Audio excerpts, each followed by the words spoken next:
पिछले क्लास में बच्चों हमने वैन डर वाल्स इक्वेशन को डिराइव किया था और हमने ए और बी के बारे में पढ़ा था। ए जो आया था, ए और बी दोनों को हम बोलते थे वैन डर वाल्स कांस्टेंट। ए जो आया था वो गैस में मौजूद अट्रैक्टिव फोर्सेस का मेजरमेंट था और बी जो था वो मॉलिक्यूल के साइज़ की वजह से कंट्रीब्यूट होता था। मॉलिक्यूल का साइज़ जितना ज़्यादा बड़ा है बी का वैल्यू उतना ज़्यादा होता था। और साथ साथ बी को हमने बोला था कि ये मॉलिक्यूल में मौजूद गैस में मौजूद रिपल्सिव फोर्सेस का मेजरमेंट है। सही है। अगला हमारा एम है इस ग्राफ को एक्सप्लेन करना कि आखिरकार ये जेड वर्सेस पी का ग्राफ ऐसा क्यों आया। ठीक है, तो फिर इसको देखते हैं हम लोग। देखो, ये हमारा इक्वेशन कल ड्राइव होकर आ गया था। ठीक है, हम नोटिस कर रहे हैं कि लो प्रेशर रीजन में ये प्रेशर एक्सिस है। जब प्रेशर बहुत ही कम है तो ग्राफ नीचे जा रहा है। हाइड्रोजन हीलियम को छोड़ के, उसको पहले साइड कर दो।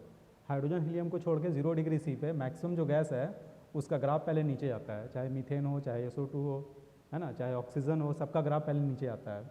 और कुछ देर के बाद जब प्रेशर बढ़ता जाएगा तो ये ग्राफ फिर ऊपर जाना शुरू करेगा और ये आइडियल गैस वाले लाइन को क्रॉस करके ऊपर चला जाएगा। और हम क्या नोटिस करते हैं, ये प्रूफ होगा, मोलर मास जिस गैस का ज़्यादा है, ठीक है, चाहे जिस गैस का साइज़ बड़ा है, जैसे CO2 का यहाँ पे साइज़ बड़ा है, तो इस ग्राफ का जो स्लोप है देखो ज़्यादा आ रहा है नाइट्रोजन वाले ग्राफ के स्लोप के कंपैरिजन में। ठीक है, तो वो सारी चीज़ें एक्सप्लेन होंगी। फिलहाल तो देखते हैं। सबसे पहले हम ले रहे हैं केस 1 और केस 1 में हम ले रहे हैं in low pressure region. Low pressure region में जब प्रेशर बहुत ही कम है तब क्या हो रहा है। अगर बच्चों प्रेशर बहुत ही कम है तो वॉल्यूम हाई होगा, गैस का वॉल्यूम हाई होगा। If pressure is low volume will be high, gas का वॉल्यूम हाई होगा। गैस को कंप्रेस करके रखे हो, जितना तुम प्रेशर रिलीज करोगे उतना गैस एक्सपैंड होता जाएगा। गैस एक्सपैंड करेगा तो वॉल्यूम हाई हो जाएगा। हमारा इक्वेशन क्या है, P plus A by VM square into VM minus B बराबर RT। अब ये देखो, अगर वॉल्यूम हाई है तो ये VM जो है हाई हो गया, लेकिन B जो था वो मॉलिक्यूल के साइज से रिलेटेड था, छोटा छोटा टाइनी सा जो मॉलिक्यूल है उसके साइज से रिलेटेड। तो कमरे के वॉल्यूम चाहे कंटेनर के वॉल्यूम के कंपैरिजन में ये जो B है इसे हम चाहें तो नेग्लेक्ट कर सकते हैं क्योंकि ये लो होगा अगर वॉल्यूम हाई है तो VM का कंपैरिजन में B को नेग्लेक्ट कर दो। जैसे ही नेग्लेक्ट करोगे रिजल्ट आएगा A बाई VM का square into VM is equal to RT। Multiply करो इसको तो ये हो जाएगा PVM plus A by VM is equal to RT। अब याद करिए Z का इक्वेशन हमारा आया था PVM बाई RT पिछले क्लास में, और हमारा PVM आ चुका है। तो एक काम करो, RT से दोनों साइड डिवाइड कर दो। अगर RT से डिवाइड करोगे तो रिजल्ट आ जाएगा PVM by RT plus A by VM RT is equal to 1। और ये जो टर्म है PVM बाई RT ये बन जाएगा Z और ये RHS में चला जाएगा। तो रिजल्ट आ रहा Z बराबर देखो 1 माइनस ये term 1 minus A by VM RT। याद रखिएगा, जे मेन में चाहे नीट में ये डायरेक्ट पूछ देता है, सीधे इक्वेशन पूछ देगा कि लो प्रेशर रीजन में दोनों में से कौन सा इक्वेशन वैलिड होगा, चारों ऑप्शन में से कौन सा इक्वेशन वैलिड होगा। अब जरा इसको एनालाइज करो तो तुम क्या नोटिस कर रहे हो, वॉल्यूम हमेशा पॉजिटिव होता है, R भी पॉजिटिव, और टेम्परेचर केल्विन स्केल पे हमेशा पॉजिटिव होता है। A का वैल्यू भी ऑलवेज पॉजिटिव होता है। तो अगर ये सारा टर्म पॉजिटिव है और 1 में से तुम एक पॉजिटिव टर्म को घटा रहे हो तो क्या तुम ये कमेंट कर सकते हो कि Z जो आएगा वो 1 से छोटा होगा। Z हमारा 1 से छोटा होगा। अगर Z हमारा 1 से छोटा होगा तो याद करिए Z बराबर एक और इक्वेशन आया था V real by V ideal. Z का वैल्यू था V real by V ideal और ये 1 से छोटा है। इसका मतलब ये हुआ कि V रियल जो है वो V आइडियल से छोटा होगा। इसका क्या मीनिंग हुआ, तो इसका मीनिंग ये हुआ कि आइडियली गैस जितना वॉल्यूम ऑक्युपाई करता, आइडियली P बराबर nRT से जितना वॉल्यूम आना चाहिए था, रियलिटी में गैस का वॉल्यूम उससे थोड़ा कम है। और गैस का वॉल्यूम कम क्यों है, उसका रीज़न क्या है, तो देखो इस इक्वेशन को, इस इक्वेशन में देखो तो कहीं भी B का टर्म है, B का टर्म कहीं नहीं है, केवल A का टर्म है। इसका मतलब ये हुआ कि लो प्रेशर रीजन में A हमारा B पे डोमिनेट कर गया। लो प्रेशर रीजन में जो इक्वेशन डेराइव हुआ उसमें B नहीं है, क्यों, क्योंकि B नेग्लेक्ट हो गया था। और ए था अट्रैक्टिव फोर्स और बी था रिपल्सिव फोर्स। कहने का मतलब ए अगर बी पे डोमिनेट किया तो गैस में अट्रैक्टिव फोर्स रिपल्सिव फोर्स पे डोमिनेट किया। अब सुनो सुनो इसका मीनिंग क्या होता है। गैस मान लो आइडियल कंडीशन में है तो गैस के मॉलिक्यूल के बीच में कोई फोर्स ऑफ अट्रैक्शन नहीं होगा। जैसे ही अट्रैक्टिव फोर्स डोमिनेट करेगा, रिपल्सिव से ज़्यादा अट्रैक्टिव अगर होगा तो मॉलिक्यूल एक दूसरे को जब अट्रैक्ट करेगा तो गैस हमारा सिकुड़ेगा, कंप्रेस होगा, क्योंकि मॉलिक्यूल एक दूसरे को अट्रैक्ट कर रहा है। जब अट्रैक्ट करेगा तो उसको दबाना आसान होगा, कंप्रेस करना आसान होगा। वैसा गैस आसानी से लिक्विफाई भी होता है, ये लिक्विड फेज में जल्दी चला जाएगा, क्योंकि मॉलिक्यूल एक दूसरे को अट्रैक्ट कर रहा है तो खींचेगा उसको, पकड़ेगा उसको, और पकड़ेगा जैसे जैसे करीब आएगा, है ना, गैस के लिक्विड में कन्वर्ट होने का चांस बढ़ता जाएगा। लेकिन उल्टा सोचो, अगर गैस के मॉलिक्यूल्स के बीच में रिपल्सिव फोर्स बहुत ही ज़्यादा है, अगर गैस के मॉलिक्यूल्स के बीच में रिपल्सिव फोर्स बहुत ही ज़्यादा है तो मॉलिक्यूल एक दूसरे को रिपेल करेगा, दूर ढकेलेगा, और अगर दूर ढकेलेगा, रिपेल करेगा, पुश करेगा उसको, तो गैस हमारा कंप्रेस नहीं होगा बल्कि एक्सपैंड होगा। यानी उस केस में जो रियल वॉल्यूम होता है वो आइडियल की तुलना में ज़्यादा हो जाएगा। अगर मैं तुमसे पूछूं कि ऐसे गैस को कंप्रेस करना आसान होगा या मुश्किल होगा तो तुम्हारा क्या रिप्लाई होगा? तुम्हारा रिप्लाई होगा मुश्किल होगा, क्योंकि गैस में रिपल्सिव फोर्स डोमिनेट कर रहा है तो मॉलिक्यूल एक दूसरे को रिपेल कर रहा है ज़्यादा, अट्रैक्ट उतना नहीं कर रहा है। तो जब तुम उसको दबाओगे तो वो गैस जो है जल्दी कंप्रेस होने वाला नहीं है। ठीक है, तो देखो यहाँ क्या हो रहा है, यहाँ पे ए डोमिनेट कर गया बी पे, क्योंकि इक्वेशन में बी नहीं है। अगर ए डोमिनेट किया तो अट्रैक्टिव फोर्स डोमिनेट किया, और अगर अट्रैक्टिव फोर्स डोमिनेट किया तो गैस हमारा सिकुड़ जाएगा आइडियल की तुलना में, और गैस सिकुड़ेगा तो उसका रियल वॉल्यूम कम हो जाएगा, जो कि यहाँ आ भी रहा है। हमारा रियल वॉल्यूम जो है आइडियल से कम आ रहा है, तो दोनों जगहों से सेम रिजल्ट आ रहा है। ठीक है, और एक बात बताइए, अगर मान लो यहाँ टेम्परेचर को तुम इनफाइनाइट कर देते हो, इस इक्वेशन में अगर टेम्परेचर को इनफाइनाइट कर दो तो तुम क्या नोटिस कर रहे हो, यहाँ अगर इनफाइनाइट होगा तो ये टर्म जीरो हो जाएगा, और ये टर्म जीरो होगा तो z आ जाएगा 1 के बराबर। हम लिख सकते हैं if temperature tends to infinity, अगर टेम्परेचर इनफाइनाइट टेंड करता है, अगर टेम्परेचर इनफाइनाइट टेंड करता है तो z जो है हमारा 1 टेंड करेगा। कहने का मतलब गैस में आइडियल नेचर आ जाएगा। लेकिन टेम्परेचर इन्फिनिटी पॉसिबल नहीं है, तो फिर हम यूँ बोलेंगे कि टेम्परेचर जितना हाई होगा, जितना बढ़ता जाएगा, उतना ही Z1 के करीब आता जाएगा, और Z1 के जितना करीब आता जाएगा उसमें आइडियल नेचर आना शुरू हो जाएगा। ठीक है, ये कहने का मतलब आइडियल नेचर लाने के लिए हम टेम्परेचर को हाई करते हैं। इतना क्लियर हुआ। और भी कंडीशन होता है, लो प्रेशर भी किया जा सकता है, लेकिन टेम्परेचर वाला क्लियर यहाँ से हो चुका है ना। प्रेशर वाले पे थोड़ी देर बाद में बात करेंगे। ये आ गया समझ में बच्चों? इसके आगे लिखो, पॉइंट्स देकर लिखो। In low pressure region, low pressure region में कौन डोमिनेट किया किस पे? तो ए डोमिनेट किया बी पे। ए डोमिनेट्स ओवर बी, ए जो है बी पे डोमिनेट करता है, और अगर ए बी पे डोमिनेट करता है यानी अट्रैक्टिव फोर्स रिपल्सिव फोर्स पे डोमिनेट करता है तो वो भी लिख लो, attractive forces dominate over repulsive forces, है ना। अट्रैक्टिव फोर्स जो है रिपल्सिव फोर्स पे डोमिनेट करता है। अगर अट्रैक्टिव फोर्स रिपल्सिव फोर्स पे डोमिनेट करेगा तो गैस सिकुड़ेगा। गैस अगर सिकुड़ेगा तो हम बोलेंगे real volume will be less than ideal volume, जो हमारा रियल वॉल्यूम है वो आइडियल वॉल्यूम से कम होगा। ठीक है बच्चों, यहाँ तक आ गया समझ में, है ना। एक पॉइंट और लिख लेना, गैस इज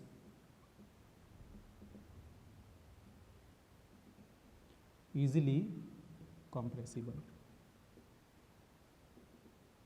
है ना। गैस जो है वो आसानी से कंप्रेस हो जाएगा। गैस इज इजीली कंप्रेसिबल, है ना। गैस जो है वो आसानी से कंप्रेस हो जाएगा। क्यों? क्योंकि अट्रैक्टिव फोर्स अगर डोमिनेट कर रहा है तो मॉलिक्यूल एक दूसरे को अट्रैक्ट करेगा तो वो आसानी से कंप्रेस हो जाएगा। Gas is easier to compress, ऐसा भी तुम बोल सकते हो। ठीक है, इतना नोट करो।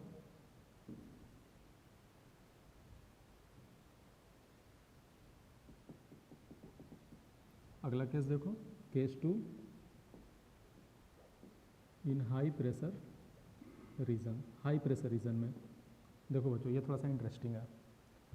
अगर तुम प्रेशर को बढ़ाओगे तो वॉल्यूम घटेगा, और प्रेशर बढ़ाओगे वॉल्यूम और घटेगा, और प्रेशर बढ़ाओगे वॉल्यूम और घटेगा। होते होते होते होते ऐसा समय आएगा कि गैस हमारा बहुत ज़्यादा कंप्रेस हो जाएगा। लेकिन जब गैस बहुत ज़्यादा कंप्रेस हो जाता है तो भी इसका वॉल्यूम सॉलिड लिक्विड के कंपेरिजन में ज़्यादा ही रहता है, क्योंकि ये गैस है, मॉलिक्यूल के पास काफ़ी काइनेटिक एनर्जी होता है। तो तुम प्रेशर को जब बहुत ही हाई कर दोगे तो वॉल्यूम लो तो होगा, लेकिन वो बहुत ज़्यादा कम होने वाला नहीं है, क्योंकि वो गैस ही है। बहुत ज़्यादा लो कब होगा? जब वो लिक्विफाई हो जाएगा। लेकिन क्योंकि हम गैस को स्टडी कर रहे हैं तो हम लिक्विफाई होने से पहले वाले कंडीशन तक ही गैस को कंप्रेस करेंगे, उससे ज़्यादा कंप्रेस करने वाले भी नहीं हैं। तो हम ये लिख सकते हैं, इन high pressure reason volume will decrease, volume decrease तो करेगा but it will still be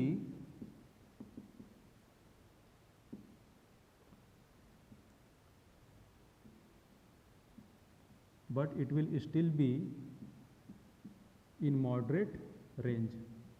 कहने का मतलब कंसिडरेबली हाई अभी भी रहेगा, ये कहने का मतलब कंसिडरेबली हाई अभी भी रहेगा, बहुत ज़्यादा कम होने वाला नहीं है, क्योंकि ये गैस है।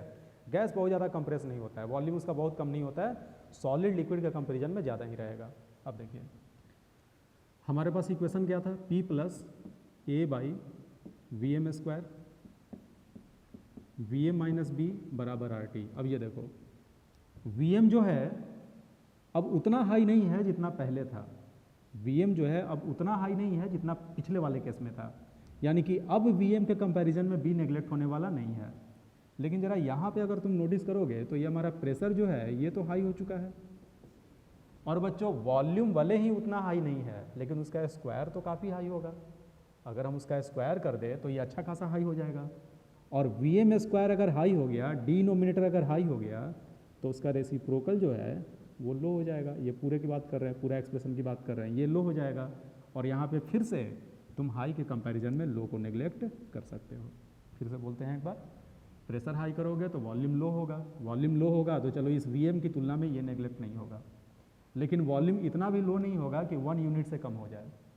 1 यूनिट से अगर कम होता तो उसका स्क्वायर करने पर और कम हो जाता। तुम ये पढ़े होगे कि एक से छोटा नंबर को स्क्वायर करोगे तो और छोटा हो जाएगा, एक से बड़ा नंबर को स्क्वायर करोगे तो और बड़ा हो जाएगा। तो वॉल्यूम हमारा अभी भी उतना कम नहीं है, तो जब हम वॉल्यूम का स्क्वायर करेंगे तब तो वो तो बहुत हाई हो जाएगा, और अगर वॉल्यूम का स्क्वायर हाई हो गया तो उसका रेसिप्रोकल क्या हो जाएगा? लो हो जाएगा।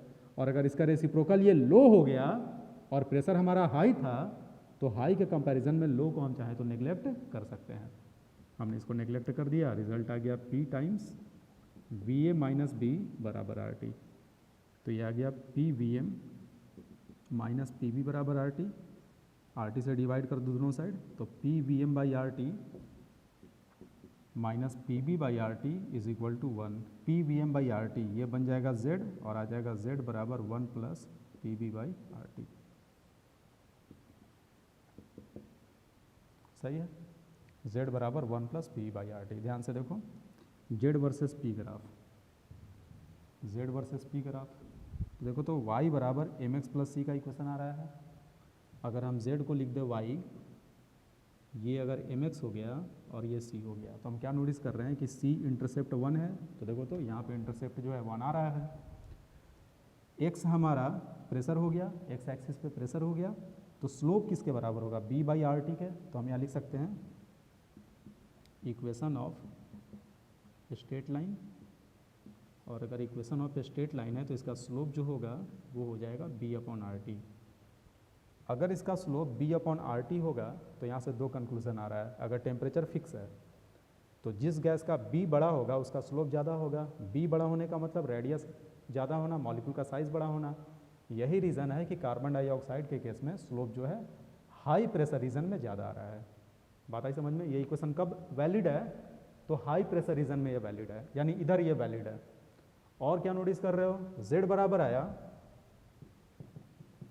1 plus PB by R T, 1 plus आया इस बार, और ये पूरा टर्म पॉजिटिव है, यानी Z 1 से बड़ा आ गया। तो हम ग्राफ में भी वही चीज़ नोटिस कर रहे हैं, हाई प्रेशर रीजन में Z जो है वो क्रॉस करके ऊपर चला गया, यानी 1 से बड़ा हो गया। पिछले केस में हमने प्रूव किया था कि Z 1 से छोटा आ रहा है। तो देखो लो प्रेशर रीजन यानी इधर वाले जोन में, इधर वाले में जोन में यानी लो प्रेशर में ग्राफ नीचे गया था 1 से, यानी Z1 से छोटा आ रहा है, हाई प्रेशर में 1 से बड़ा आ रहा है। और क्या नोटिस किए, हाई प्रेशर रीजन में Z का जो इक्वेशन है वो स्ट्रेट लाइन का इक्वेशन आ रहा है। कहने का मतलब ये जो लाइन है इधर जाकर बिल्कुल सीधा स्ट्रेट लाइन हो जाएगा, हाई प्रेशर रीजन में एकदम स्ट्रेट लाइन, सीधा लाइन हो जाएगा। एक ऐसा सीधा लाइन होगा जिसका स्लोप किसके बराबर होगा, B/RT के बराबर होगा। तो हम और क्या कमेंट कर सकते हैं, इन हाई प्रेशर रीजन में, इन high pressure reason bigger is the size of molecule of the gas, है ना, गैस के मॉलिक्यूल का साइज जितना बड़ा होगा, bigger is the size of molecule of the gas, higher will be the slope, है ना। जो ग्राफ है हमारा उसका स्लोप जो है ज़्यादा होगा। हमने ऑलरेडी प्रूव कर दिया था कि स्लोप किसके बराबर था, Z बराबर mx + c। एक्स एक्सिस पे प्रेशर आया तो स्लोप हो गया B/RT। अगर स्लोप हो गया B/RT तो B जितना बड़ा होगा, मॉलिक्यूल का साइज उतना बड़ा होगा। पिछले क्लास में हमने बोला था कि B बराबर क्या, 4 × 4/3 πr³ × एवोगैड्रो नंबर, यानी B अगर बड़ा होगा तो मॉलिक्यूल का रेडियस ज़्यादा होगा। अगर मॉलिक्यूल का रेडियस ज़्यादा होगा, है ना, तो ये स्लोप ज़्यादा होगा B/RT। और अगर स्लोप ज़्यादा होगा तो ग्राफ हमारा हायर प्रेशर में उतना ही ज़्यादा खड़ा होगा, उतना ही ज़्यादा वर्टिकल की ओर अप्रोच करेगा। ठीक है, आ गया बच्चों समझ में। अगला पॉइंट लिख लो। सपोज करो सेम गैस के लिए तुम ग्राफ बनाते हो लेकिन अलग अलग टेम्परेचर पे। For same gas at different temperature, gas same है लेकिन टेम्परेचर अलग अलग है। तो देखो तो क्या नोटिस कर रहे हो, जितना टेम्परेचर हाई होगा स्लोप उतना कम होगा। At different temperature higher is the temperature, lower will be the slope. ठीक है, टेम्परेचर जितना हाई होगा स्लोप उतना कम होगा ग्राफ का। तो यहाँ से क्या कंक्लूजन निकलता है, अगर हम यहीं पे एक छोटा सा ग्राफ बना दें Z वर्सेस P का ऐसे, ठीक है बच्चों, और मान लो हम दो ग्राफ खींचते हैं, एक ग्राफ ऐसे है और दूसरा ग्राफ ऐसे है, और एक ग्राफ है T1 टेम्परेचर का, दूसरा है T2 टेम्परेचर का, और तुमसे पूछे कि बताओ T1 और T2 में कौन हाई है, तो तुम्हारा क्या रिप्लाई होगा, है ना। तो नोटिस करो स्लोप किसका ज़्यादा है। और थोड़ा सा क्लियर कर देते हैं। मान लो जो T1 का ग्राफ है कुछ ऐसा है, ठीक है बच्चों, सॉरी, ये T1 है और ये T2 है। तो देखो तो स्लोप किसका ज़्यादा है। तो आप लोगों को सिखाए थे ग्राफ पे जाओ, जिस ग्राफ पे गिरने की संभावना ज़्यादा होगी, जिस ग्राफ पे जल्दी लुढ़कोगे उसका स्लोप ज़्यादा है। तो हम देख रहे हैं कि T1 वाले ग्राफ का स्लोप ज़्यादा है। T1 वाले ग्राफ का स्लोप ज़्यादा है, हमने क्या पढ़ा कि टेम्परेचर जितना ज़्यादा होगा स्लोप उतना कम होगा। उल्टा रेसिप्रोकल का रिलेशन है, यानी स्लोप ज़्यादा तो टेम्परेचर कम। तो स्लोप कौन सा ज़्यादा है, नीचे वाले ग्राफ का, यानी ये टेम्परेचर T1 जो है वो कम होगा, है ना। ये वाला स्लोप कम है, T2 टेम्परेचर पे जो ग्राफ है उसका स्लोप कम है। तो हम ये कमेंट करेंगे कि T2 टेम्परेचर जो है वो हाई होगा। कहने का मतलब तुम टेम्परेचर को जितना हाई करते जाओगे ग्राफ उतना फ्लैट होता जाएगा, और ग्राफ जितना फ्लैट होता जाएगा, ऐसे फ्लैट होता गया तो इस लाइन में मर्ज कर जाएगा धीरे धीरे। कहने का मतलब जितना हाई होगा टेम्परेचर स्लोप उतना कम होगा और गैस हमारा आइडियल नेचर के करीब आएगा। एक और चीज़ देख लो, अगर यहाँ भी तुम टेम्परेचर को इनफाइनाइट टेंड कराते हो तो समथिंग अपॉन इनफाइनाइट 0 हो जाएगा और Z हमारा 1 टेंड कर जाएगा। कहने का मतलब अगर टेम्परेचर को हाई करते करते करते करते इनफाइनाइट पहुँचा दो तो ग्राफ का स्लोप एकदम खत्म, एकदम फ्लैट, यानी कि Z एक्सिस, Z वाला जो वैल्यू था Z बराबर 1 का जो ग्राफ था उस पर वो ओवरलैप कर जाएगा। टेम्परेचर और हाई करोगे और फ्लैट होगा, और हाई करोगे और फ्लैट होगा, और हाई करोगे और फ्लैट होगा, और एक समय ऐसा आएगा कि Z बराबर 1 पे ये जाकर मर्ज कर जाएगा, इसी के ऊपर में आ जाएगा। कहने का मतलब बहुत हाई टेम्परेचर होगा तो गैस हमारा आइडियल नेचर शो करेगा। अगर टेम्परेचर इनफाइनाइट हो जाए तो Z1 हो गया। ठीक है बच्चों, तो ये इतना पॉइंट्स हम बता दिए स्लोप वगैरह से रिलेटेड, है ना। दो इक्वेशन अब तक याद किए हो तुम लोग, एक तो हाई प्रेशर रीजन में Z बराबर 1 + PE/RT, और पिछला वाला लो प्रेशर रीजन में Z बराबर 1 - A/VmRT, है ना। ये दो इक्वेशन याद हो गया। तो लो प्रेशर रीजन में देखो कौन डोमिनेट किया था, A डोमिनेट किया था। लेकिन हाई प्रेशर रीजन में इस वाले इक्वेशन में देखो A का कोई टर्म नहीं है, केवल बी का यहाँ पे टर्म है, और अगर बी का टर्म है यानी गैस में अट्रैक्टिव फोर्स नहीं बल्कि रिपल्सिव फोर्स डोमिनेट करेगा। अगर रिपल्सिव फोर्स डोमिनेट करेगा तो गैस एक्सपैंड हो जाएगा, अगर एक्सपैंड हो जाएगा तो रियल वॉल्यूम जो है वो बड़ा आ जाएगा आइडियल वॉल्यूम से। Z1 से बड़ा है तो ऐसे भी आ जाएगा, यहाँ से V real by V ideal 1 से बड़ा यानी V रियल आइडियल से बड़ा आ जाएगा, पहली बात। दूसरी बात, अगर रिपल्सिव फोर्स डोमिनेटिंग है तो गैस जल्दी कंप्रेस होने वाला नहीं है ना, यानी ऐसे गैस को तुम आसानी से कंप्रेस नहीं कर सकते हो, ठीक है। तो एक काम करते हैं, ऊपर में थोड़ा सा मिटाते हैं, आप लोग इसको पॉज करके नोट कर लो, ऊपर में थोड़ा सा मिटाते हैं और ये पॉइंट्स लिख देते हैं।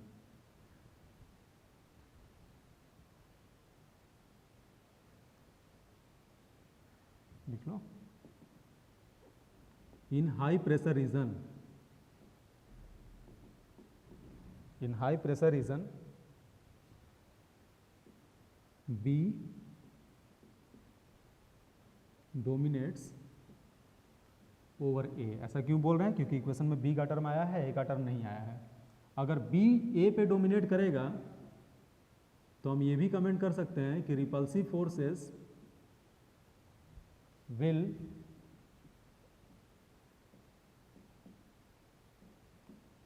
Dominate over attractive forces. और अगर रिपल्सिव फोर्सेस अट्रैक्टिव फोर्सेस पे डोमिनेट करती हैं, इसका मतलब ये हुआ हेंस गैस इज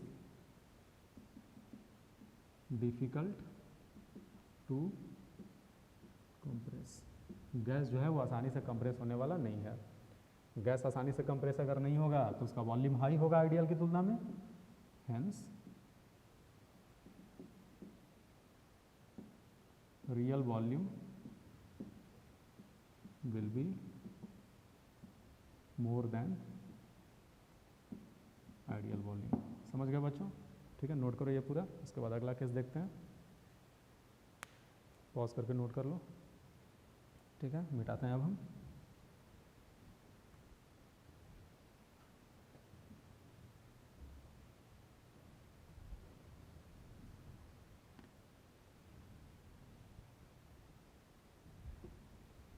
तो आपने क्या देखा कि लो प्रेशर रीजन में Z का वैल्यू 1 से छोटा आता है और हाई प्रेशर रीजन में 1 से बड़ा आता है, और साथ साथ हाई प्रेशर रीजन में स्ट्रेट लाइन का इक्वेशन भी आ जाता है। ठीक है, डन यहाँ तक। अब सवाल उठता है कि हाइड्रोजन हीलियम का जो ग्राफ है वो ऊपर क्यों आ गया। तो केस 3 हम ले रहे हैं, फॉर हाइड्रोजन एंड हीलियम। तो एक बात बताओ, हाइड्रोजन और हीलियम पूरे के पूरे पीरियोडिक टेबल में सबसे छोटे साइज़ का गैस है। साथ साथ ये दो ऐसा गैस है जिसका मॉलिक्यूलर वेट बहुत ही कम होता है। हाइड्रोजन हीलियम दो गैस हो गया, इसके बाद अगला गैस जो तुमको मिलेगा सीधे नाइट्रोजन मिलेगा, और नाइट्रोजन का मॉलिक्यूलर वेट 28 होता है, हाइड्रोजन का 2 होता है, हीलियम का 4 होता है। तो अगर हीलियम से ही बात करें तो 4 से कम 7 गुना बड़ा है ना। नाइट्रोजन जो है वो 7 टाइम्स ज़्यादा है। कहने का मतलब हाइड्रोजन हीलियम का जो मॉलिक्यूल है एक तो बहुत ही छोटे साइज़ का है, अगर छोटे साइज़ का है तो वो जल्दी पोलराइज वगैरह होने वाला नहीं है। दूसरा, उसका मॉलिक्यूलर वेट बहुत ही कम है। तो पाया ये जाता है कि हाइड्रोजन और हीलियम में अट्रैक्टिव फोर्स नेग्लिजिबल होता है, और अगर अट्रैक्टिव फोर्स नेग्लिजिबल होगा तो हमारा ए जो था अट्रैक्टिव फोर्स का मेजरमेंट ए वो नेग्लिजिबल हो जाएगा, और यही रीज़न है कि हाइड्रोजन हीलियम का ऐसा ग्राफ आता है। ठीक है, देखते हैं कैसे, नोट कर लो। Because hydrogen and helium have very low molecular weight, very low molecular weight, hence they have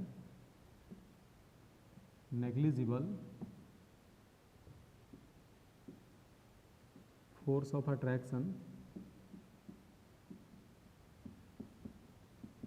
between their molecules. उनके मॉलिक्यूल्स के बीच में फोर्स ऑफ अट्रैक्शन जो है वो नेग्लिजिबल होगा, और अगर वो नेग्लिजिबल होगा hence A can be neglected,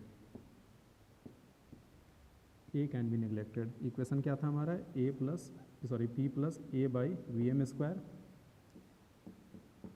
into V minus V M minus B बराबर आर टी ये था।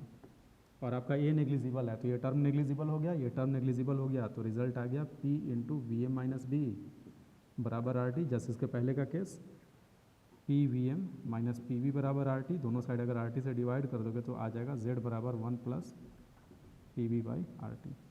ये इक्वेशन आ गया। फिर से कहने का मतलब जो इक्वेशन अदर गैसेस का हाई प्रेशर रीजन में आया था वही सेम इक्वेशन हाइड्रोजन हीलियम का, है ना, सारे प्रेशर रेंज में आ गया। Z जो है वो 1 से बड़ा हो गया, इक्वेशन ऑफ स्ट्रेट लाइन भी आ गया, और स्लोप जो है वही सेम हो जाएगा B अपॉन आर टी के बराबर। सही है बच्चों, स्लोप बराबर B अपॉन आर टी। तो नोटिस करो तो हमारा Z जो है वो हमेशा 1 से बड़ा है, और इक्वेशन जो आ रहा है वो स्ट्रेट लाइन का भी आ रहा है, और ये जो स्लोप है वो B अपॉन आर टी के बराबर है। तो हाइड्रोजन और हीलियम का भी ग्राफ हम लोगों को क्लियर हो गया। ठीक है, एक लास्ट केस लिखना, case 4। At low pressure and high temperature. Low pressure और हाई टेम्परेचर पे, जब प्रेशर को लो कर दो और टेम्परेचर को हाई कर दो तब क्या होगा। तो एक बात बताओ, जब प्रेशर लो करोगे तो वॉल्यूम हाई हो जाएगा, जब टेम्परेचर को हाई करोगे तो वॉल्यूम और हाई हो जाएगा। टेम्परेचर जितना बढ़ाओगे गैस उतना एक्सपैंड करना चाहेगा, क्योंकि प्रेशर लो है तो आसानी से एक्सपैंड करेगा। तो हमें लिख सकते हैं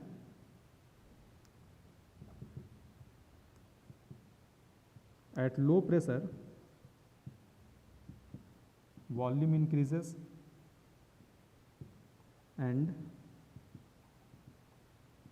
at higher temperature volume again increases। Volume और ज़्यादा बढ़ गया। तो इक्वेशन क्या था हमारा, P plus A by V M square V M minus B बराबर आर टी। और ये वॉल्यूम आपका हो चुका है हाई और आपका बी हो चुका है लो। प्रेशर आपका लो है, लेकिन वॉल्यूम हाई है। और अगर वॉल्यूम हाई है, इनफैक्ट हाई नहीं बहुत हाई है, क्योंकि प्रेशर की वजह से ही वॉल्यूम बढ़ा, टेम्परेचर की वजह से ही वॉल्यूम बढ़ा, तो वॉल्यूम तो काफ़ी हाई हो गया। और यहाँ उसका स्क्वायर है तो ये तो वेरी वेरी हाई हो जाएगा, और वेरी वेरी हाई का रेसिप्रोकल जो होगा वो वेरी वेरी लो हो जाएगा। तो तुम चाहो तो लो के कंपैरिजन में वेरी वेरी लो को नेग्लेक्ट कर सकते हो, और हाई के कंपैरिजन में भी लो को नेग्लेक्ट कर सकते हो। तो रिजल्ट ये आ जाएगा, यहाँ पे a by V M square neglect होगा और यहाँ p नेग्लेक्ट होगा। रिजल्ट आ जाएगा पी वी एम बराबर R T. P V M बराबर आर टी, चाहे हम इसी को क्या लिखेंगे, वी एम को v बटा n, और यहाँ से रिजल्ट आएगा पी वी बराबर एन आर टी। कहने का मतलब कि लो प्रेशर हाई टेम्परेचर पे हमारा गैस जो है वो आइडियल बिहेवियर को फॉलो करता है। जब भी लो प्रेशर और हाई टेम्परेचर आएगा, है ना, यहीं पे लिख लेना, इसके आगे, इसी के आगे लिख लेना, है ना, ये अलग से है। Hence, at low pressure and high temperature, gases follow ideal behavior। एकदम आइडियल बिहेवियर तो नहीं होगा, लेकिन उसके क्लोज आ जाएगा, है ना, उसके बहुत ही क्लोज आ जाएगा। कहने का मतलब अगर तुम्हें गैस से आइडियल बिहेवियर फॉलो कराना है तो तुम टेम्परेचर को हाई कर दो और प्रेशर को लो कर दो। ये 4 पॉइंट आ गया समझ में बच्चों। ठीक है, अब एक चीज़ देखो, इस पॉइंट को अगर हम m बोल दें और इस पॉइंट को अगर हम m डैश बोल दें, ठीक है, पॉज करके इसको नोट कर लेना, फिर आगे हम लिखेंगे। ठीक है, देखो अगर हम इस पॉइंट को m बोले और इस पॉइंट को अगर m डैश बोले तो तुम नोटिस करो m पे भी z का वैल्यू 1 हो रहा है, m डैश पे भी z का वैल्यू 1 हो रहा है। इन दोनों पॉइंट्स पे z का वैल्यू 1 हो रहा है।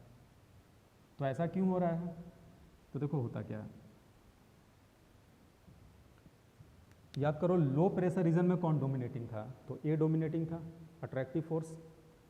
जैसे जैसे जैसे जैसे प्रेशर बढ़ना शुरू हुआ तो धीरे धीरे अट्रैक्टिव फोर्स का डोमिनेंस कमता गया और रिपल्सिव फोर्स का डोमिनेंस बढ़ता जा रहा है, बढ़ता जा रहा है, बढ़ता जा रहा है। तो बच्चों एक टाइम ऐसा आएगा, हम ये कमेंट कर सकते हैं कि एक टाइम ऐसा आएगा जब अट्रैक्टिव फोर्स जो है वो रिपल्सिव फोर्स को पूरी तरह से काउंटर बैलेंस कर देगा, और जिस क्षण ये दोनों एक दूसरे को काउंटर बैलेंस कर देगा उस समय ओवरऑल हम ये बोल सकते हैं कि गैस में कोई भी फोर्स मौजूद नहीं है। तो उस समय गैस हमारा आइडियल नेचर को शो करेगा। ये वही पॉइंट है, ये वो पॉइंट है जिसमें नाइट्रोजन के लिए 0 डिग्री सी पे अट्रैक्टिव और रिपल्सिव फोर्स एक दूसरे को काउंटर बैलेंस कर रहा है, और एम डैश भी वही पॉइंट है लेकिन कार्बन डाइऑक्साइड के लिए है। ठीक है, तो नोट कर लेना आगे स्टार देकर, है ना। At M and M dash, M और एम डैश पे attractive forces and repulsive forces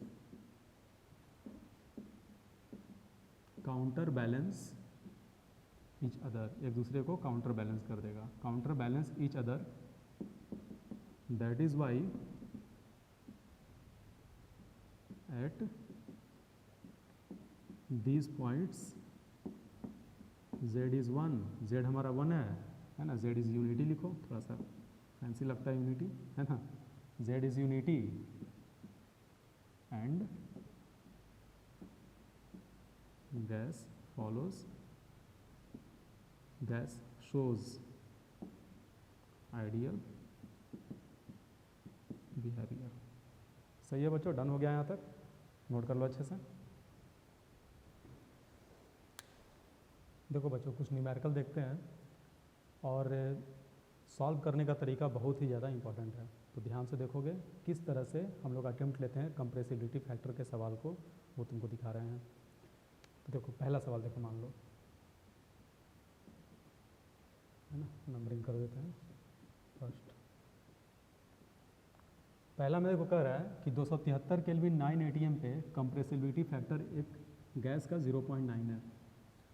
तो बोल रहा है कि अगर हम गैस का 1 मिली मोल ले ले तो उसका वॉल्यूम क्या होगा। सही है, तो देखो जैसे ही तुमको कंप्रेसिबिलिटी फैक्टर Z दे दिया तो Z बराबर क्या होता है, V real by V ideal, और तुमसे वॉल्यूम पूछ रहा है, तो जब भी तुमसे वॉल्यूम पूछ रहा है तो ऑब्वियस है कि जो वॉल्यूम ऑक्यूपाई कर रहा है वो पूछ रहा है, यानी रियल वॉल्यूम पूछ रहा है। तो अगर आइडियल वॉल्यूम निकल जाए तो हमारा काम हो जाए। Z बराबर होता है V real by V ideal. Z आपको पता है, अगर आइडियल वॉल्यूम मिल जाए तो रियल वॉल्यूम निकल जाएगा। तो बस यही काम करना है, जब भी तुमको डेटा दिया रहेगा पहले आइडियल वॉल्यूम निकाल लेना, और आइडियल वॉल्यूम को निकालना बहुत आसान है, P बराबर NRT से। तो P बराबर NRT से हम आइडियल वॉल्यूम निकाल लेंगे, और एक बार आइडियल निकल गया तो रियल निकल जाएगा। तो निकाला जाए PV is equal to NRT। यहाँ से अगर निकालोगे V आइडियल तो ये हो जाएगा NRT बाई प्रेशर P। मोल दिया हुआ है 1 मिली मोल, 1 मिली मोल का मतलब 10⁻³ मोल आ जाएगा। R का वैल्यू 0.0821। कैलकुलेशन को आसान करने के लिए चाहो तो 0.08 भी ले सकते हो, यानी 1/12 भी ले सकते हो, 1/12 भी ले सकते हो। ठीक है, पता तो होगा ही, नहीं पता होगा तो याद रखना। R का वैल्यू 0.0821 लीटर एटीएम पर केल्विन पर मोल। इसी को चाहो तो 0.0821 को कैलकुलेशन अगर आसान हो रहा है तो, ऐसा नहीं कि यहीं से आसान है कैलकुलेशन और तुम इसी को चेंज कर दिए। सपोज करो वॉल्यूम दिया हुआ है, नीचे में प्रेशर दिया हुआ है 8.21, तो इसे कटेगा ना, और तुम उसी को चेंज कर दिए 1/12 कर दिए तो फिर गड़बड़ हो जाएगा।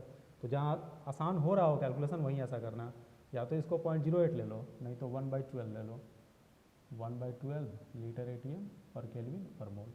ठीक है, खैर टेम्परेचर कितना दिया है 273 केल्विन, डिवाइडेड बाई प्रेशर दिया हुआ था 9 एटीएम, तो हम इसको 9 से डिवाइड कर दिए। सही है, ये मल्टीप्लाई होकर आता है 22.4, ये पढ़े होगे तुम लोग मोल कॉन्सेप्ट में। तो इसको मल्टीप्लाई अगर कर दोगे तो आ जाएगा 22.4 डिवाइडेड बाई 9 लीटर। आ गया आइडियल वॉल्यूम।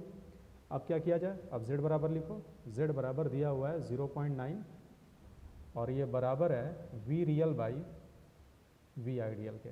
तो यहाँ से अगर आप V रियल निकालोगे तो V आइडियल में मल्टीप्लाई हो जाएगा 0.9 इंटू V आइडियल, तो 0.9 और आइडियल वॉल्यूम हमने निकाला था अभी 22.4/9, तो ये 0.1 बार में कैंसिल हो जाएगा और रिजल्ट आ जाएगा 2.24 लीटर मल्टीप्लाई हो गया।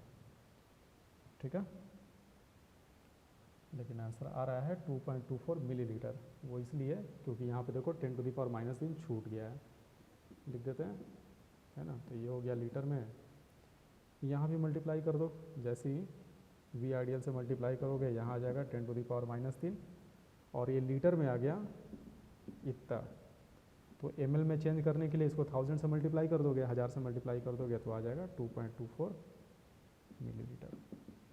हो गया बच्चों, सही है। अब एक बात देखो, अभी जो तुमको समझा रहे थे, अब देखो यहाँ मल्टीप्लाई करके हमने लिखा 22.4, है ना। यहाँ हमने 1/12 नहीं लिखा क्योंकि हमारा कैलकुलेशन ऐसे ही आसान था, ये हमें ऑलरेडी रटा हुआ है कि ये दोनों मल्टीप्लाई होकर 22.4 आता है, तो हम डायरेक्ट कर लेंगे। तो ये तुम्हारे इंटेलिजेंस पे डिपेंड करेगा, कॉमन सेंस पे डिपेंड करेगा, जैसा सवाल होगा उसके हिसाब से करना। यहाँ पे कैलकुलेशन आसान था तो हमने इस तरीके से कर लिया। अगर कैलकुलेशन में कुछ ऐसा रहता जो 12 से कट रहा होता तो हम इसको 1/12 रख देते हैं। खैर, हमारा कॉन्सेप्ट यहाँ पे क्या है, पहले हमने प्रेशर और टेम्परेचर को इस्तेमाल करके आइडियल वॉल्यूम निकाला, और क्योंकि Z दिया हुआ है तो आइडियल वॉल्यूम से रियल वॉल्यूम निकल गया। आ गया समझ में? एक बार इसको खुद से ट्राई कर लो। अब देखो ये जो अगला 2 सवाल है, इन 2 सवालों में कर क्या रहा है कि पहले सवाल के आधा डेटा जो है वहाँ से तुम्हारा Z निकलवाएगा और उसके बाद फिर दूसरे पार्ट में लेकर जाएगा, चाहे 2 चीज़ों को कंपेयर करवाएगा यहाँ पे। ठीक है बच्चों, तो ये दोनों और ज़्यादा इंपॉर्टेंट सवाल है। अगला 2 जो है ये तो बिल्कुल सिंपल सवाल था कि आइडियल निकालो फिर Z को इस्तेमाल करके रियल निकालो, लेकिन अगला जो 2 सवाल है उसमें 2 सिचुएशन को हम कंपेयर करेंगे, जैसे आइडियल गैस में करते थे। याद करो, आइडियल गैस में हम लिखते थे P1 V1 बराबर N1 RT1, P2 V2 बराबर N2 RT2। वही सेम काम हम यहाँ भी करेंगे, लेकिन यहाँ दिक्कत यह है कि रियल वाले को कंपेयर करना है। तो हम करेंगे क्या, जिस प्रकार से हम इस सवाल में आइडियल को निकाल कर रियल निकाले, वैसे ही इस वाले सवाल में क्या करेंगे कि रियल से पहले आइडियल निकालो, और एक बार रियल से आइडियल निकल गया तो उसके बाद P1 V1 बराबर N1 RT1 से तुम जंप कर जाओ P2 V2 बराबर N2 RT2 पे, और जैसे ही जंप करके तुम नया वाला आइडियल निकाल लिए तो उस आइडियल से फिर से रियल निकल जाएगा इस वाले तरीके से। ठीक है, तो अगर समझ में आया तो कोई बात नहीं, अगर नहीं समझ में आया तेजी से बोले हो तो अभी हम इस सवाल को देखेंगे तो आपका क्लियर हो जाएगा। इसको नोट करो, पहले खुद से भी ट्राई कर लो, अगला देखते हैं। ठीक है, पॉज करके नोट करो, हम मिटा रहे हैं, मिटाते हैं।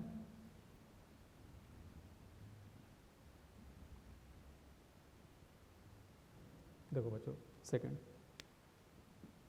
में क्या कर रहा है, सेकंड में बोल रहा है कि 1 लीटर गैस है, 400 केल्विन 300 ATM, 1 लीटर गैस है, तो ये कौन सा वॉल्यूम होगा? 1 लीटर गैस है यानी वो रियल वॉल्यूम है, जो वॉल्यूम दिया रहेगा इस टॉपिक में वो रियल वॉल्यूम होगा।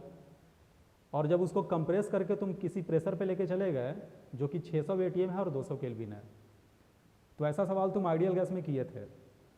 शुरू में 400 केल्विन था, उसको 200 कर दिया, और 300 ATM को 600 ATM कर दिया, तो पूछेगा कि वॉल्यूम नया वाला क्या होगा। तो वहाँ तो आसान था, P2 V2 by P1 V1 बराबर N2 RT2 by N1 RT1 से हम निकालते थे। लेकिन यहाँ तो वो चीज़ नहीं लगा सकते क्योंकि ये रियल गैस है, तो हम थोड़ा सा इसमें चालाकी करेंगे, लगाएंगे वही चीज़ लेकिन थोड़ा चालाकी करके। आगे बोल रहा है कि ऐसा होने के क्रम में कंप्रेसिबिलिटी फैक्टर जो है वो 1.2 से चेंज होकर 1.6 हो गया। तो देखो पहले फर्स्ट केस में चलते हैं। तो फर्स्ट केस क्या है? फर्स्ट केस में कह रहा है कि हमारे पास 1 लीटर गैस है, तो Z बराबर क्या लिखोगे बच्चों? V real by V ideal, और वॉल्यूम दिया 1 लीटर, हम नीचे लिख लिए V आइडियल, और Z कितना दिया हुआ है? तो Z का वैल्यू है शुरू में कितना था? 1.2 के बराबर, तो ये वैल्यू हो गया 1.2 के बराबर। यहाँ से अगर आप V आइडियल निकालोगे, यहाँ से अगर आप V आइडियल निकालोगे तो आ जाएगा 1/1.2 लीटर। कितना तो हो गया? आइडियल वॉल्यूम आ गया। अगर एक बार आइडियल वॉल्यूम आ गया तो क्या हम PV बराबर NRT लगा सकते हैं? बिल्कुल लगा सकते हैं। तो हमने ये चालाकी किया। क्या करना है आपको? पहले रियल वॉल्यूम जो दिया है उसे आइडियल निकाल लो, और एक बार आइडियल निकल गया तो तुम लिख दो PV बराबर NRT।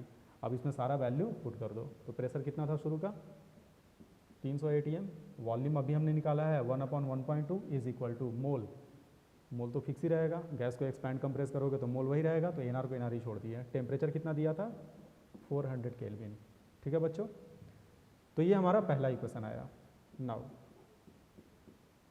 हमने क्या किया?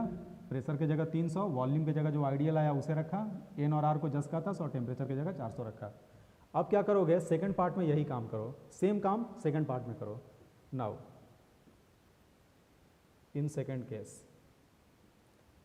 केस में भी हम लगा रहे हैं PV बराबर NRT। तुम बोलोगे PV बराबर NRT लगाइएगा तो आइडियल वॉल्यूम आएगा, तो बिल्कुल सही, वही हम निकालना भी चाह रहे हैं। हम आइडियल वॉल्यूम निकाल के फिर उसको रियल में कन्वर्ट कर देंगे। तो पहले आइडियल निकाल रहे हैं। तो सेकंड केस में प्रेशर कितना है? 600 ATM लिख दिया हमने, 600 ATM, और यहाँ वॉल्यूम आइडियल वाला है, हमें नहीं पता वो कितना आएगा, तो हमने उसको 10 का 10 V आइडियल लिख दिया। NR और टेम्परेचर चेंज करके हमने कर दिया था 200 केल्विन। ये हो गया 200 केल्विन और इक्वेशन नंबर 2। अब क्या करो? इक्वेशन नंबर 1 को 2 से डिवाइड करो, जैसा कि तुम पहले किया करते थे आइडियल गैस में। तो डिवाइड करोगे तो 300 से 600 2 बार में कट जाएगा, तो हम लिख रहे हैं 1/2 ऊपर में आएगा 1/1.2 और ये वी आइडियल आएगा नीचे में। साथ साथ हम कैलकुलेशन करते जा रहे हैं, समझते जाना। एनआर से एनआर कट गया, ये रिजल्ट आ जाएगा 400/200 जो कि 2 के बराबर आएगा।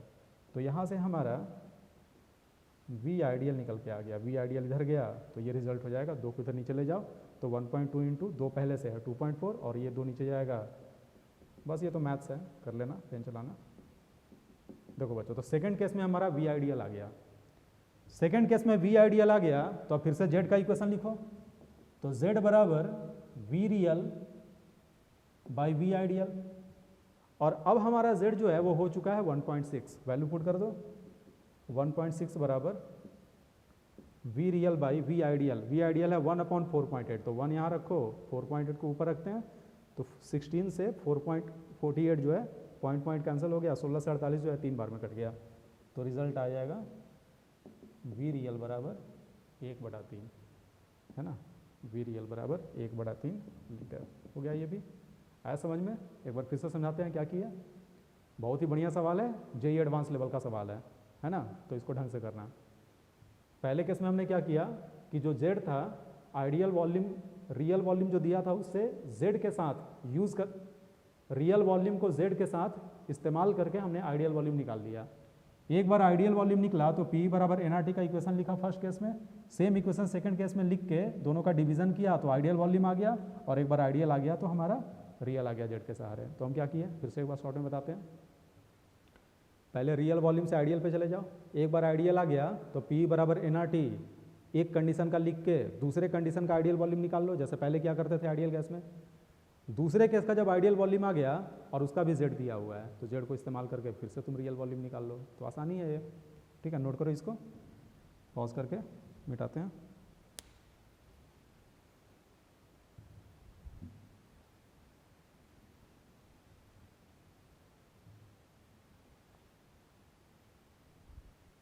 देखो तीसरा देखा जाए अब। थर्ड में कह रहा है बच्चों कि density vapour of a substance of molar mass 18 gram at 1 atm pressure and 500 kelvin is इतना। डेंसिटी दिया हुआ है एक ऐसे कंपाउंड का जिसका मोलर मास 18 ग्राम है। मोलर मास का मतलब अगर हम उसका मोल 1 ले लें तो मास आ जाएगा 18 ग्राम, और इस कंडीशन में इसका डेंसिटी दिया हुआ है 0.36 kg पर मीटर क्यूब, kg पर मीटर क्यूब। लेकिन मोलर मास तो ग्राम में है, तो एक काम करते हैं, ये जो हमारा kg पर मीटर क्यूब है इसको हम कन्वर्ट कर लेते हैं ग्राम पर लीटर में। ये जो हमारा kg पर मीटर क्यूब है इसको हम कन्वर्ट कर लेते हैं ग्राम पर लीटर में। तो कैसे करें, देखो जरा। 0.36 वैसे तुमको वैसे याद होना चाहिए, वैसे हम कन्वर्ट कर देंगे। 1 kg पर मीटर क्यूब बराबर 1 ग्राम पर लीटर होता है।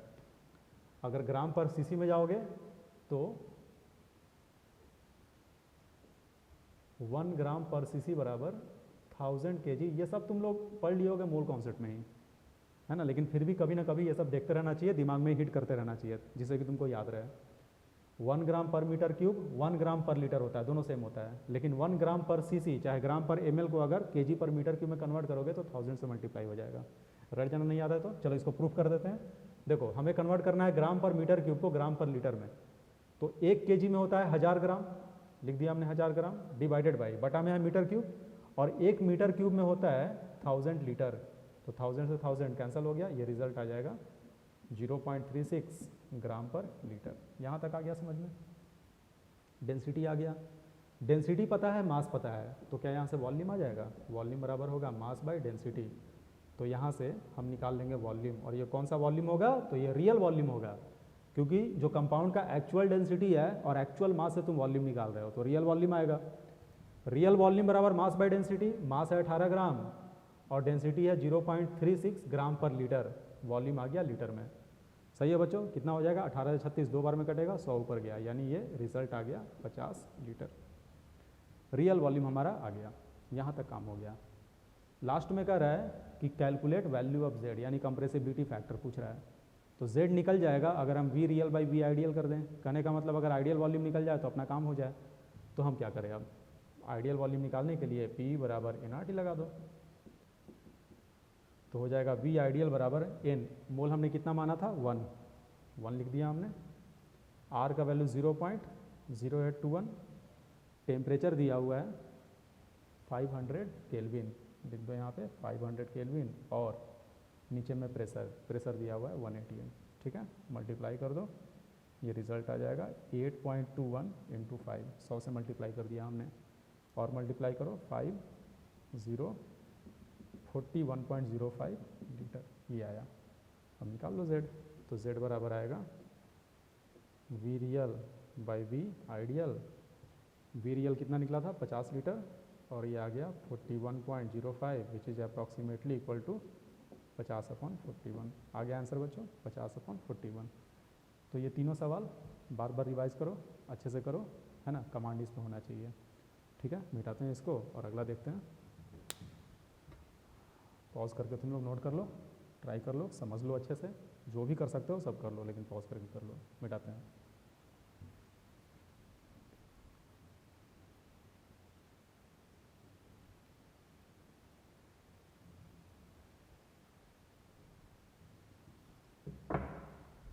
चलिए अगला देखा जाए।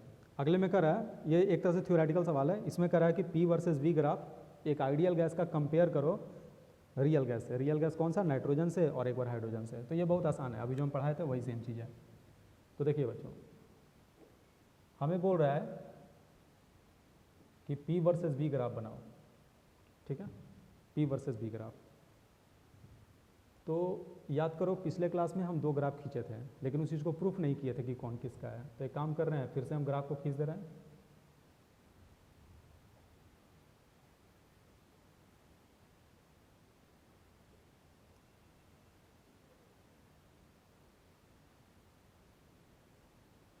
ठीक है, और बताओ इसमें से, मान लो ये नाइट्रोजन का है, पहला वाला केस है, तो बताओ इसमें से कौन सा नाइट्रोजन गैस का है, यानी कौन सा रियल गैस का है, कौन सा आइडियल गैस का है। तो अभी हमने कुछ देर पहले प्रूव किया कि हाई प्रेशर रीजन में Z1 से बड़ा होता है। हाई प्रेशर रीजन में Z1 से बड़ा होता है। अगर Z1 से बड़ा होगा तो Z बराबर था क्या? Real volume by ideal volume. तो अगर Z1 से बड़ा था तो हमने ये भी प्रूव किया था कि रियल वॉल्यूम ज़्यादा आएगा आइडियल वॉल्यूम से। देखो तो हाई प्रेशर रीजन का मतलब क्या है? ऊपर का हिस्सा, और ऊपर के हिस्से में कौन सा वॉल्यूम बड़ा है? ये वाला वॉल्यूम अगर देखोगे तो यहाँ कट कर रहा है, और ये वाला वॉल्यूम यहाँ पे कट कर रहा है। कहने का मतलब कि ये जो होगा ये रियल होगा, और ये जो होगा वो आइडियल होगा। इट मीन्स कि ये हमारा ग्राफ जो है रियल का हो गया, और ये हमारा ग्राफ जो है वो आइडियल गैस का हो गया। आ गया समझे बच्चों? अब लो प्रेशर रीजन में कंपेयर करके देखो, तो अगर हम लो प्रेशर रीजन में एक लाइन खींचें तो कुछ ऐसा आ रहा है। तो लो प्रेशर रीजन में क्या सीन आया था? लो प्रेशर रीजन में Z1 से छोटा था। अगर Z1 से छोटा है तो रियल वॉल्यूम कम होगा। तो इस लो प्रेशर पे जब हमने कट किया तो ये वाला वॉल्यूम छोटा आ रहा है और ये वाला वॉल्यूम हाई आ रहा है। तो ये जो छोटा वॉल्यूम होगा वो रियल का होगा। तो ये हो जाएगा V रियल और ये हो जाएगा V आइडियल, जो कि बिल्कुल सही है। देखो यही रियल गैस का जो लाइन है वो यहाँ से कट करके नीचे चला गया है। क्लियर हो गया? आ गया समझ में? ठीक है, तो ये प्रूफ हो गया। पिछले क्लास में भी हमने यही लिखा था, ये जो हाई प्रेशर रीजन में ऊपर का ग्राफ होता है और वो कट करके नीचे चला जाता है। एक और बात, यहाँ पे गैप ज़्यादा का है, यहाँ पे गैप कम का है। ऐसा क्यों? क्योंकि ये लो प्रेशर रीजन है, ये प्रेशर लो है और ये प्रेशर हाई है। और अभी हमने लिखा था केस 4 में कि लो प्रेशर हाई टेम्परेचर पे गैस हमारा आइडियल बिहेवियर शो करता है। लो प्रेशर हाई टेम्परेचर पे, तो इस वाले कंडीशन में प्रेशर लो है तो आइडियल बिहेवियर के करीब होगा। अगर नहीं भी होगा तो क्लोज तो होगा। यही रीज़न है कि रियल और आइडियल के बीच का जो गैप है वो बहुत ही कम हो गया है लो प्रेशर पे। ये नीचे वाला जो लाइन है ये रियल का है, और ये जो ऊपर वाला लाइन है ये आइडियल का है। गैप बहुत ही कम है ना, हाई प्रेशर की तुलना में। क्योंकि हाई प्रेशर की तुलना में लो प्रेशर अगर रहेगा तो रियल गैस आइडियल नेचर को अप्रोच करता है। हो गया सारा कुछ समझ में आ गया? अगला बोल रहा है कि हाइड्रोजन गैस का बताइए। तो ये भी बहुत आसान है। हाइड्रोजन गैस में क्या कंडीशन था? हाइड्रोजन गैस में प्रूफ किए थे कि जेड जो है वो 1 से बड़ा आता है। अगर हम हाइड्रोजन गैस का लिखें तो जेड आया था 1 से बड़ा, और अगर जेड 1 से बड़ा आया तो वी रियल वी आइडियल से हमेशा बड़ा होगा। बात कर रहा है 273 केल्विन की, 0 डिग्री सी की। टेम्परेचर चेंज होता है तो 1 से बड़ा छोटा हो सकता है, वो हम अगले क्लास में देखेंगे, है ना, जब हम बॉयल्स टेम्परेचर पढ़ेंगे तब। फिलहाल ये वाला केस, वी रियल बड़ा है वी आइडियल से, तो यहाँ पे क्या सीन होगा? ये प्रेशर हो गया, ये वॉल्यूम हो गया, तो रियल वॉल्यूम हमेशा आइडियल वॉल्यूम से बड़ा आना है। ठीक है बच्चों, तो हम ग्राफ खींच रहे हैं फिर से। एक हमारा ग्राफ सपोज करो ये हो गया, और दूसरा ग्राफ जो है वो सपोज करो ये हो गया, कट नहीं करेगा। क्यों कट नहीं करेगा? क्योंकि Z हमेशा 1 से बड़ा है। नाइट्रोजन गैस में लो प्रेशर में Z 1 से छोटा था, हाई प्रेशर में 1 से बड़ा था। तो नाइट्रोजन हो चाहे CO2 हो चाहे कोई भी गैस हो, हाइड्रोजन हीलियम को छोड़ के, अगर 0 डिग्री C पे बोलेगा तो तुम यही ग्राफ बनाओगे। लेकिन हाइड्रोजन चाहे हीलियम का बोला, हाइड्रोजन का चाहे हीलियम का 273 केल्विन पे, ठीक है। तो ऐसे ग्राफ हम बनाएंगे। और कौन होगा हाइड्रोजन का और कौन होगा आइडियल गैस का? तो कौन होगा बताओ? रियल का वॉल्यूम ज़्यादा है, तो किसी भी प्रेशर पे देखो कौन सा वॉल्यूम ज़्यादा आ रहा है। हम नोटिस कर रहे हैं कि ये वाला वॉल्यूम ज़्यादा आ रहा है, तो ये ऊपर का जो ग्राफ है वो रियल का होगा, और ये नीचे का जो ग्राफ है वो हाइड्रोजन का होगा चाहे हीलियम का होगा।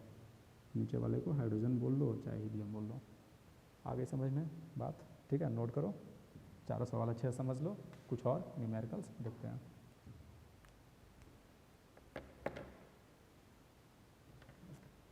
देखो बच्चों, एक थोड़ा सा कॉन्सेप्चुअल सवाल देखते हैं।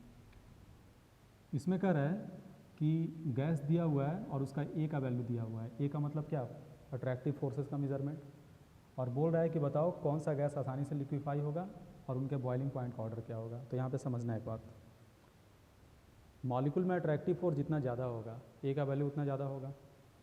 ए का वैल्यू जितना ज़्यादा होगा मॉलिक्यूल में अट्रैक्टिव फोर्स जितना उतना ही ज़्यादा होगा, और अट्रैक्टिव फोर्स जितना ज़्यादा होगा वो गैस जो है उतना ही आसानी से लिक्विफाई होता है। वो गैस जो है उतना ही आसानी से लिक्विफाई होता है, उतना ही आसानी से वो कंडेंस कर जाएगा। यहाँ तक बात आई समझ में? ठीक है, फिर से ए का वैल्यू जितना ज़्यादा होगा मॉलिक्यूल एक दूसरे को अट्रैक्ट करेगा, मॉलिक्यूल एक दूसरे को अट्रैक्ट करेगा, वो गैस आसानी से लिक्विफाई होगा। और जो गैस जितना आसानी से लिक्विफाई होता है, ठीक है। तो पहले पहला पार्ट तो कर ही देते हैं पहले, नहीं तो अभी सेकंड वाला जो पार्ट है ना, बॉइलिंग पॉइंट निकालना, उसमें थोड़ा आपको कन्फ्यूज़न होगा, है ना, इसलिए उसको थोड़ा सा हमको अच्छे से समझाना है। पहला पार्ट तो क्लियर हो गया। ए का वैल्यू जितना बड़ा होगा, ए का वैल्यू जितना बड़ा होगा उसमें अट्रैक्टिव फोर्स उतना ज़्यादा, मॉलिक्यूल दूसरे को अट्रैक्ट करेगा, अगर अट्रैक्ट करेगा तो उतना ही आसानी से लिक्विफाई हो जाएगा, तुरंत वो लिक्विड फेज में कन्वर्ट हो जाएगा। तो देखो, तो ए किसका सबसे ज़्यादा है? तो सबसे ज़्यादा अमोनिया का है, NH3 का है, यानी अमोनिया यहाँ पे पहले पार्ट का आंसर हो जाएगा NH3, है ना। Which gas can be most easily liquefied? तो अमोनिया सबसे आसानी से लिक्विफाई होगा। उसके बाद मीथेन लिक्विफाई होगा, उसके बाद ऑक्सीजन होगा, और सॉरी, है ना, उल्टा बोल दिए, सबसे पहले अमोनिया होगा, फिर मीथेन होगा, उसके बाद नाइट्रोजन होगा, और सबसे लास्ट में ऑक्सीजन लिक्विफाई होने वाला है। यानी ऑक्सीजन अगर आसानी से लिक्विफाई नहीं हो रहा है तो वो गैसियस फेज में रहना चाहेगा। समझना इस बात को, वो गैसियस फेज में बहुत देर तक रहना चाहेगा, और अगर बहुत देर तक रहना चाहेगा तो उसका बॉइलिंग पॉइंट क्या होगा? उसका बॉइलिंग पॉइंट हाई होगा या लो होगा? तो तुम्हारा आंसर होगा कि उसका बॉइलिंग पॉइंट लो होगा, है ना। यहाँ पे कन्फ्यूज़न आपको हुआ होगा कि बॉइलिंग पॉइंट अगर बहुत ही लो है, बॉइलिंग पॉइंट लो कैसे होगा? तो ऐसे समझो, मान लो कि चारों गैस है और चारों का चारों 5000 केल्विन पे है, बहुत हाई टेम्परेचर पे है। अब तुम क्या कर रहे हो कि टेम्परेचर को धीरे धीरे कम कर रहे हो। तो अगर टेम्परेचर को धीरे धीरे कम करोगे तो सबसे आसानी से जो लिक्विफाई होगा वो सबसे पहले लिक्विड बन जाएगा। सबसे आसानी से जो लिक्विफाई होता है, जैसे जैसे तुम टेम्परेचर को लो किए मॉलिक्यूल करीब आएगा, अगर मॉलिक्यूल करीब आएगा तो सबसे पहले लिक्विड फेज में कौन कन्वर्ट होगा? जो सबसे आसानी से लिक्विफाई हो रहा है, यानी कि अमोनिया होगा। तो अमोनिया मान लो कि 4000 केल्विन पे ही लिक्विड में कन्वर्ट हो गया, यानी इसका बॉइलिंग पॉइंट 4000 होगा। जिस टेम्परेचर पे गैस लिक्विड में कन्वर्ट हो रहा है उसी टेम्परेचर पे लिक्विड भी गैस में कन्वर्ट होगा, यानी बॉइलिंग पॉइंट इसका 4000 हो गया। लेकिन अभी भी बाकी तीनों गैस जो है वो लिक्विफाई नहीं हुआ है। टेम्परेचर को और कम कर दो, और कम करोगे तो कुछ देर के बाद मीथेन गैस लिक्विफाई होगा। मीथेन गैस मान लो कि और लो टेम्परेचर पे, है ना, और लो टेम्परेचर पे जाकर लिक्विफाई हो रहा है, 50 केल्विन ये सब पे लिक्विफाई हो रहा है। तो मीथेन गैस का 50 केल्विन नहीं, 300 केल्विन 400 केल्विन पे लिक्विफाई हो रहा है, सही है। अब रूम टेम्परेचर आ गया, रूम टेम्परेचर आ गया, तुम नोटिस कर रहे हो कि हमारा अमोनिया जो है लिक्विफाई हो चुका है। मीथेन वैसे रूम टेम्परेचर पर नहीं होता है और थोड़ा कम पे ही लिक्विफाई होता है। तो मान लो टेम्परेचर तुम और डाउन कर दिए हो, बहुत ही ठंडा कर दिए हो, तो मीथेन भी लिक्विफाई कर गया। लेकिन अभी भी ऑक्सीजन और नाइट्रोजन लिक्विफाई नहीं हुआ है, ठीक है। अभी भी ऑक्सीजन और नाइट्रोजन जो है वो लिक्विफाई नहीं हुआ है, तो तुम्हें टेम्परेचर को और कम करना पड़ेगा। तुम ऐसे भी नोटिस करते हो, है ना, वाटर जो है, मान लो वाटर वेपर है, तो वाटर वेपर के साथ क्या होता है, ठीक है, 100 डिग्री सी टेम्परेचर, मान लो 200 डिग्री सी है, तो वो वेपर फेज में है। तुम टेम्परेचर को कम किए, ऐसे समझो कि वाटर है और साथ में ऑक्सीजन है, और दोनों का दोनों 200 डिग्री सी पे है। अब तुम टेम्परेचर कम कर रहे हो, तो जैसे ही 100 डिग्री सी से नीचे टेम्परेचर आएगा पानी तो लिक्विफाई हो जाएगा, यानी उसका बॉइलिंग पॉइंट 100 डिग्री सी हो गया, लेकिन ऑक्सीजन अभी भी लिक्विफाई नहीं हुआ है। टेम्परेचर घटाते घटाते रूम टेम्परेचर कर दिए, अभी भी ऑक्सीजन गैस ही है, जैसे अभी कमरे में ऑक्सीजन गैसीय फेज में है। टेम्परेचर और कम कर दिए, कम करते करते तुम फ्रीजिंग टेम्परेचर ले आए, तभी भी ऑक्सीजन लिक्विफाई नहीं हुआ है। और कम कर दिए, 62 डिग्री सी कर दिए, तब ऐसे में नाइट्रोजन वगैरह है वो लिक्विफाई हो जाएगा, ऑक्सीजन अभी भी नहीं हुआ है। कहने का मतलब कि टेम्परेचर को और लो करना पड़ेगा। तो तुम क्या सीखे, जो गैस जितना मुश्किल से लिक्विफाई होगा उसको लिक्विफाई करने के लिए तुमको टेम्परेचर को कम कम कम कम बहुत ही कम करना होगा, और जो गैस आसानी से लिक्विफाई होगा वो हाई टेम्परेचर पे ही लिक्विफाई हो जाएगा, बहुत ही कम टेम्परेचर पे लिक्विफाई हो जाएगा। तुमको लगता होगा हाई टेम्परेचर पे सर गैस ना बनेगा, तो जिस टेम्परेचर पे वेपोराइज करेगा, बॉइलिंग पॉइंट आएगा, उसी टेम्परेचर पे लिक्विफाई नहीं करेगा। उल्टा बस करोगे तो गर्म करते हुए 100 डिग्री सी पे लिक्विड वेपर में जाता है, तो ठंडा करते समय वेपर लिक्विड में भी तो 100 ही डिग्री सी पे आएगा। ठीक है, तो तुम क्या नोटिस किए, जिस गैस का ए ज़्यादा वो आसानी से लिक्विफाई करेगा, और अगर आसानी से लिक्विफाई करेगा तो वो पहले ही लिक्विफाई कर जाएगा, यानी कि उसका बॉइलिंग पॉइंट हाई होगा, और जिसका ए छोटा होगा वो आसानी से लिक्विफाई नहीं करेगा, यानी इसको लिक्विफाई करने के लिए बहुत ही कम करना होगा टेम्परेचर, यानी उसका बॉइलिंग पॉइंट लो होगा। तो तुमसे अगर पूछे कि बॉइलिंग पॉइंट का ऑर्डर क्या है, तो बॉइलिंग पॉइंट का ऑर्डर क्या होगा, सबसे हाई किसका होगा बॉइलिंग पॉइंट, जो सबसे पहले लिक्विफाई किया है, यानी अमोनिया। अमोनिया के बाद कौन होगा, तो मीथेन हो जाएगा। मीथेन के बाद कौन होगा, तो नाइट्रोजन हो जाएगा, और उसके बाद कौन हो जाएगा, तो ऑक्सीजन। तो यहाँ पे एक इंपॉर्टेंट पॉइंट लिख देना, important point, higher the value of A